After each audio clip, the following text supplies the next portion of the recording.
Ya, kita kembali ke pro dan kontra. Anda juga bisa menelpon kami. Kita akan berinteraktif di sini menceritakan pengalaman Anda atau bertanya kepada narasumber di line telepon 021515 11555. Sambil menunggu ada penelpon, saya ke Mas Taufik. Ya. Mas Taufik, kalau melihat tadi diskusi kita beberapa segmen ini, menurut Anda BPJS juga bukan lembaga yang satu-satunya yang bisa dipersalahkan. Mungkin Dinas Kesehatan pun nanti kalau ketika bergabung juga masih ada top up-nya, begitu ya. Kalau menyalahkan negara, ketidakhadiran pemerintah dan lain sebagainya, ini asuransi massal yang bisa memperbaiki itu tadi. Masyarakat miskin yang takut menginjakan kakinya di lantai rumah sakit, toh sekarang berbondong-bondong dan sebagian besar dari mereka juga diberikan fasilitas kesehatan yang lumayan. Jadi gini Mbak, karena kita DKI Jakarta itu daerah khusus ya, daerah khusus ibu kota, kita punya undang-undang sendiri, kemudian kita punya anggaran APBD yang sangat besar. Sebenarnya saya berharap banyak kepada Dinas Kesehatan ini untuk melakukan terobosan-terobosan gitu, think out of the box. Ajak duduk bareng lah semua stakeholder, mulai dari Kemenkes, BPJS-nya, Kemendagri, ajak dari Komisi 9, ajak dari Kejaksaan, misalnya ajak dari BPK, bikin terobosan gitu loh. Nih, saya perlu kasih tahu ya, DKI Jakarta tahun 2017 Pak, itu membayar kira-kira premi kelas 3 BPJS yang PBI itu 1.029 miliar. Oke, 1.029 miliar. Nah, itu untuk mengcover 3.400.000 orang. Nah, tapi maksud saya ke depan kita mau ngedorong ada nomenklatur baru ya untuk membayar selisihnya gitu loh Pak.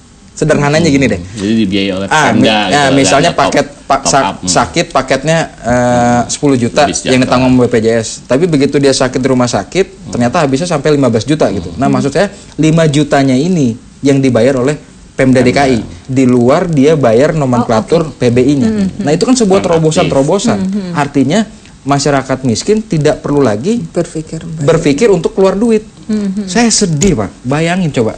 Sekelas di RUT RSUD itu sampai ngomong di dalam rapat kerja dengan Komisi E kemarin, sampai obat itu harus diirit-irit. Astagfirullahaladzim. Karena banyak sekali yang ini yang membutuhkan tapi usianya yang tidak ada. Sudah ada telepon, Mas Taufik sebentar. Sudah ada penelpon. Halo, selamat malam. Halo. Halo, selamat malam. Sudah ada penelpon? Iya, malam Pak. Dengan siapa dan dari mana? Pak Hartono dari Jakarta Barat. Baik, silakan Pak. Ingin bertanya atau ingin curhat pada malam hari ini apa yang Anda alami selama menjadi pasien BPJS dan seterusnya. Silakan Pak Darmono ya, Pak Hartono. Iya, itu menjadi masalah itu Pak, yang mengenai BPJS tiap bulan bayar itu kemana lah itu Bu? Kemana dana tersebut? Iya, saya ingin tahu gitu Bu. Saya kan karyawan Bu, kan tiap bulan saya dipotong per bulan. Terus kemarin saya kejadian anak saya. Iya. Saya terus masuk ke rumah sakit swasta. Ya, terus begitu masuk ke rumah sakit swasta itu nggak bisa pakai BPJS. Oke lah, saya nggak bisa pakai BPJS. Begitu dia kasih saran, udah Pak, ntar kalau seandainya Bapak udah check out dari rumah sakit, Bapak urus rumah ininya. Surat-surat BPJS itu, Bapak tiap bulan kan bayar, anak istri semua bayar. Nah terus saya udah bikin, itu kemana, kapan gitu pencairan dana BPJS itu? Oke, Pak Hartono, yang ditolak oleh rumah sakit tersebut karena memang Anda masih, mohon maaf, belum membayar BPJS beberapa bulan begitu, atau memang rumah sakit itu tidak bekerja sama dengan BPJS? Jadi bukan saya ditolak Bu, jadi saya ini ditolak ya, jadi rumah sakit itu nggak pakai BPJS. Itu Bu, ya ada gitu kan, saya otomatis dong, saya pakai dengan cara cash semuanya. Iya. Nah terus dari pihak rumah sakit dia nanya, Bapak punya ini nggak katanya, BPJS? Oh saya punya, saya tiap bulan bayar. Saya karyawan, ya kan. Oke Pak katanya, diurus, ya kan. Setelah check out dari rumah sakit, habisnya berapa? Ntar Bapak kirim. Oh, bisa di-reimburse seperti itu ya? BPJS. Oh, oke, baik. Nanti bisa dijawab ya. Apakah bisa di-reimburse? Sampai sekarang Anda belum melakukannya?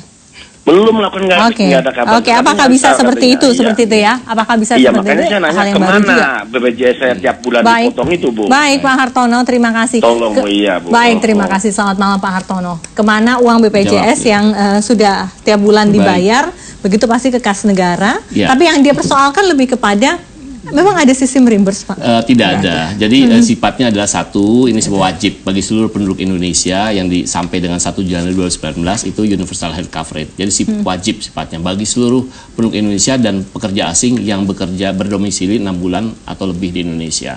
Jadi wajib.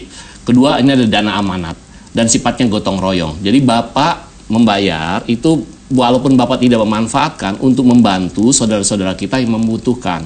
Contoh saya sampaikan, kalau kita operasi sesar itu mungkin butuh sekitar 5-10 juta. Ya, atau 5 juta lah tergantung, atau kalau komplikasi 10 juta. 10 juta itu kalau dihitung dengan yang bayar 25.000, itu bayangkan kalau 25.000 1 bulan, 1 tahun 300.000 kan. Berarti perlu berapa puluh tahun, berarti kalau 3 juta berarti perlu 10 tahun, jadi berarti 30 tahun kalau dia bayar sendiri. Nah, ini dibiayai oleh beberapa orang, itu lebih dengan berapa ratus orang untuk tadi membantu yang sakit. Jadi kita sifatnya adalah gotong royong, Pak. Nah, inilah yang perlu mindset masyarakat, masyarakat kita merubah paradigma. Jadi change of paradigma kita harus saling bantu membantu, yang mampu membantu yang tidak mampu. Kemudian yang tua membantu yang dibantu oleh yang muda. Jadi kemudian kalau saya bisa menambahi, jadi BPJS itu Mbak ada 2 macam. Pertama BPJS Kesehatan, BPJS Tenaga Kerja. Kalau BPJS Kesehatan itu ada namanya PBI, penerima bantuan iuran. Itu ada yang dibiayai oleh negara, ada juga yang seperti apa itu PNS, TNI, Polri dan sebagainya. Itu dan ada pekerja penerima upah. Lalu ada BPJS Mandiri. BPJS Mandiri itu yang dibayar setiap bulan, yang itu dibagi 3 kelas. Kelas 3 itu 550, kelas 3 25.500. 25.500, kelas 2 itu sekitar 50.000, kelas ini 80.000. Nah, itu asumsi awal kita ketika membuat BPJS itu yang mandiri ini yang menopang yang PBI. Tapi ternyata yang mandiri juga tidak kunjung bayar. Tapi ternyata kebalik sekarang, yang PBI yang menopang ini, karena jumlah yang mandiri ternyata tidak sebanyak yang PBI, itu yang pertama. Yang kedua, yang mandiri juga ada orang-orang yang karena memang mindset masyarakat kita juga masih, kita memang harus terus memberikan pendidikan soal ini ya kepada masyarakat. Jadi seperti contoh nih, sakit sekarang, daftar sekarang, itu aktifnya kan 14 hari lagi, sudah aktif 14 hari. Bulan pertama bayar karena dia sakit, bulan kedua bayar karena sakit, bulan ketiga, keempat nggak sakit, udah nggak bayar nih Mbak. Nah itu akhirnya dia dan banyak banget yang terhutang seperti itu. Betul. Ya Pak. Hutang yang. Nah padahal itu orangnya, contohnya bulan pertama ketika aktif itu dia harus cuci darah. Terus harus apa lagi, operasi sesar dan sebagainya. Nah itu yang harus seperti yang kata Bayu tadi, tidak ada proses reimburse. Tapi memang kalau di situ memang masih ada persoalan-persoalan di dalamnya. Bagaimana memang sulitnya untuk mendaftar BPJS. Kalau selama ini kan mendaftar BPJS tuh sudah mulai, kalau di tempat saya sudah mulai di kecamatan sudah ada. Tapi kecamatan sama kampung itu kan jauh banget kan. Belum lagi nanti harus bayarnya per bulannya dan sebagainya. Itu juga persoalan lagi, karena tidak semua daerah punya ATM, tidak semua daerah ada tempat yang untuk pembayaran yang harus. Jadi BPJS ini program bagus tapi masih meninggalkan permasalahan. Nah, itu yang harus kita pikirkan bersama untuk nanti yang pertanyaan saya juga lebih kepada, jadi sebetulnya kalau preminya begitu tidak dinaikkan, tapi yang masyarakat mandiri ini membayar semuanya, apakah itu kemudian bisa mengcover segala sesuatu? Tidak bisa tetap. Nanti saja dijawabnya, kita akan kembali saat lagi tetap simulasi yang kita lakukan. Tidak bisa. Tetap preminya harus dinaikkan. Salah satunya. Jadi